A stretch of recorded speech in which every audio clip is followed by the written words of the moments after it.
Bwekityo nate ntusena mawulire gaffe njagala okutegeeza atera okugamba nti nno omukulu Kabuleta Joseph avuddeyo nategeeza nti omwami ono Muhoozi Kainerugaba ajja kulabika nga natera ensi eno agirekulira mu butali bulungi n'omulundi n'ogumu nga batabani ba Saddam Hussein Hudda ne Kwasi we bagenda maaso we batyo ne battibwa bubi nnyonyo. Avuddeyo nategeeza nagamba nti omwami ono Kainerugaba Muhoozi aviiriddeko abantu okulabika nga natera batulugunyizibwa okugeza nga ensonga za Rukirabashaija Kakwenza bagenze maaso we batyo ne batutegeeza nti omwami ono bagenda maaso ne bamukwata we batyo ne bamusiba oluvannyuma lw'okuteeberezebwa oba okugambibwa nti yagenda ku Twitter n'avuma pulezidenti w'eggwanga Yoweri Kaguta Museveni ssaako ne mutabani we Muhoozi Kainerugaba batyo bamukwata mu bwangu nnyo ne bamusiba ate era wanjogerera kati mu kiseera kino ali eyo yeganga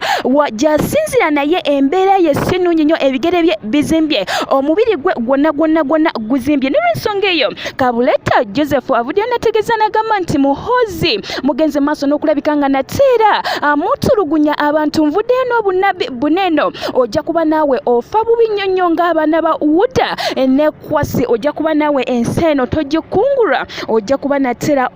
ogirekulira n'olw'ensonga eyo njagadde okutegeeza nti Kabuleta Joseph si musanyufu olw'okulabika nti Kakwenza Rukirabashaija bamukwata we batyo ne bamusiba oluvannyuma lw'okulabika nti bagamba nti yagenda maaso n'avuma pulezidenti w'eggwanga Yoweri Kaguta Museveni ssaako ne Muhoozi Kainerugaba. Njagala okutegeeza gwe ampuliriza ku Pregen Media TV njagala okutegeeza atera okugamba nti no bagenze maaso ne bagamba nti bajja kuba nateera bagenda maaso n'okulabika nti ono Rukirabashaija Kakwenza bamukolako ng'amateeka we galagirwa nga we nakugambye nga we tuze wano tukutusaako amaanyi ne tukugamba nti Rukirabashaija Kakwenza kinajjukirwa nti yayitira ku Twitter n'agenda maaso n'avuma Kainerugaba n'avuma ne pulezidenti w'eggwanga Yoweri Kaguta Museveni. Ye Kabuleta Joseph avuddeyo n'agamba nti no gwe Muhoozi Kainerugaba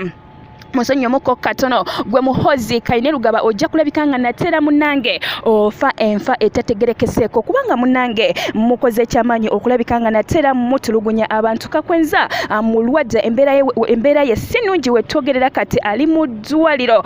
wali eyiga nga ewuwe we bagenda maaso n'okulabika nga nate bamujjanjaba naye ate basuubiza ne bagamba nti bagenda kuba nateera bamukolako ng'amateeka we galagira kubanga munnange yagenda maaso n'avuma omukulembeze w'eggwanga ye Kabuleta Joseph agambye nti mugende maaso n'okutulugunya abantu naye gwe Muhoozi Kainerugaba ojja kulabika nga nateera naawe enfaayo tejja kuba nnungi oba nnuŋŋamu bulungi ojja kufa nga Hudda ne Kwasi batabani ba Saddam. Nagamba mutunuulire kiki ekyabatuukako n'olw'ensonga eyo njagadde nkutumireko gwe eyeekumidde e Dubai, Qatar, Saudi Arabia, Oman yonna gy'osinzira ogenda maaso n'okutuwuliriza bannange weebale nnyo weebalire ddala kamala sooka okwengulamu wano kateni kanzije tovaawo.